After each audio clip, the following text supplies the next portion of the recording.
prochain pitch, vu qu'on approche d'Halloween, je pensais le faire sur les Warren. Si je me trompe pas, j'ai programmé un hors-sujet sur les origines d'Halloween. Ah ouais, c'est pas mal aussi. Y a pas moyen, franchement, que je puisse quand même le caler sur novembre?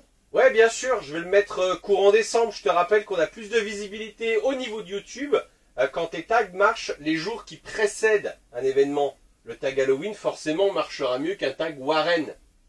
Ouais, d'accord, mais je le cale quand? Bah, je sais pas, t'as qu'à le foutre courant novembre. Y a pas de date de calé pour celui-là. Ouais. Et l'intro? L'intro, je peux la prévoir de la tourner quand? Tu voulais faire quoi pour l'intro?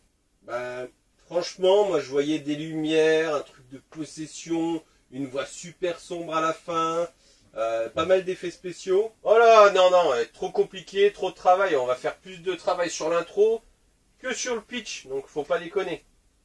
Ouais, mais les gens, ils regardent que l'intro, et puis après ils se barrent. Qu'est-ce que tu veux? Faut que ce soit quali quand même, hein. Non, attends, tu sais quoi? Là, t'enregistres? Bah ouais, ouais, comme d'hab, lors des séances de travail. T'as l'image et le son? Attends. Ouais, le son c'est bon. L'image aussi. Ben c'est parti. Ok. Allez, tu remballes.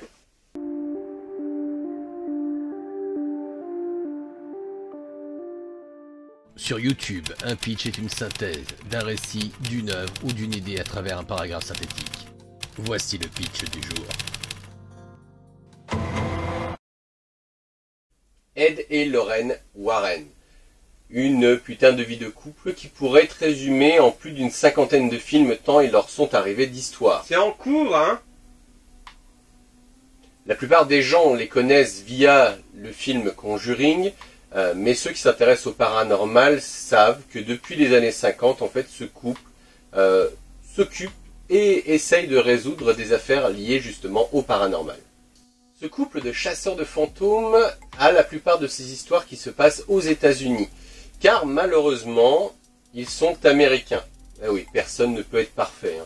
Sachant que le paranormal commence à avoir vraiment le vent en poupe dans les années 50, il crée la première société de chasseurs de fantômes qui s'appelle la New England Society for Psychic Research. Concrètement, ça ne vaut pas un SMASH ou un SHIELD en termes d'acronyme, mais pour le coup, l'avantage qu'il y a, c'est que c'est la plus ancienne société ou association de recherche paranormale qui a été créée en Nouvelle-Angleterre dans les années 50.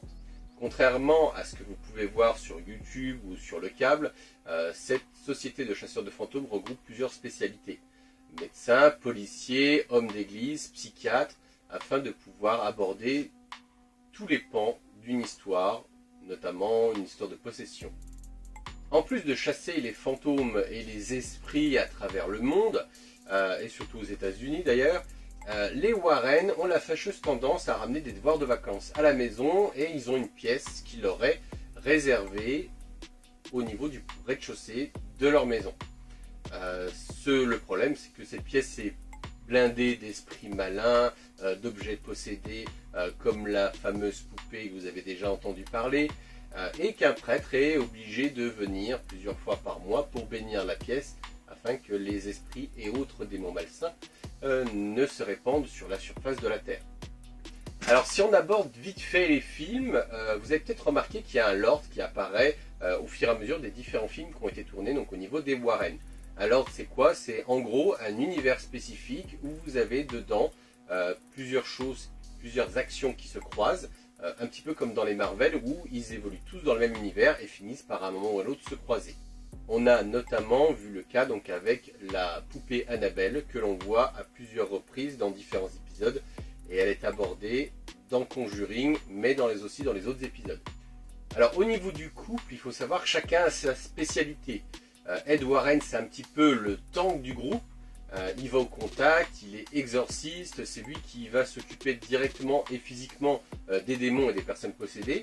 Et à l'inverse, Lorraine, c'est un petit peu le médium du groupe, elle est un petit peu en retrait, elle s'occupe de la partie diplomatie et c'est elle qui voit des gens qui sont morts.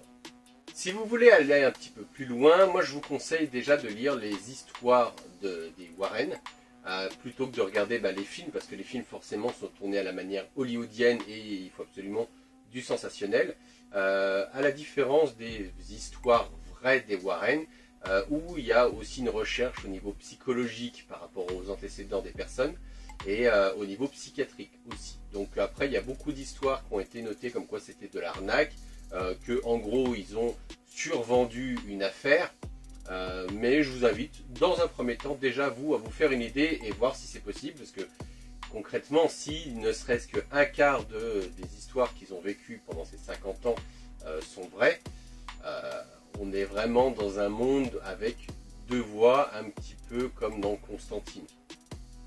Par exemple, en termes de rumeurs, il s'avère que des personnes qui regardent une vidéo sur les Warren, s'ils s'abonnent, s'ils activent les notifications et pourquoi pas s'ils commentent au niveau de des vidéos qui sont faites sur les Warren, il y a de fortes chances qu'ils soient protégés contre les démons pendant au moins 25 ans. Donc moi je vous dis ça, c'est vous qui choisissez. Voilà, on a fini donc le pitch sur les Warren dans les temps. La prochaine vidéo du pitch, je vais vous donner deux indices. C'est une personne qui fait ses débuts sous un escalier et qui est entourée de moldus. Voilà. Les grands fans auront trouvé. Pour les autres, je vous invite à attendre la prochaine vidéo sur le pitch. Allez, ciao!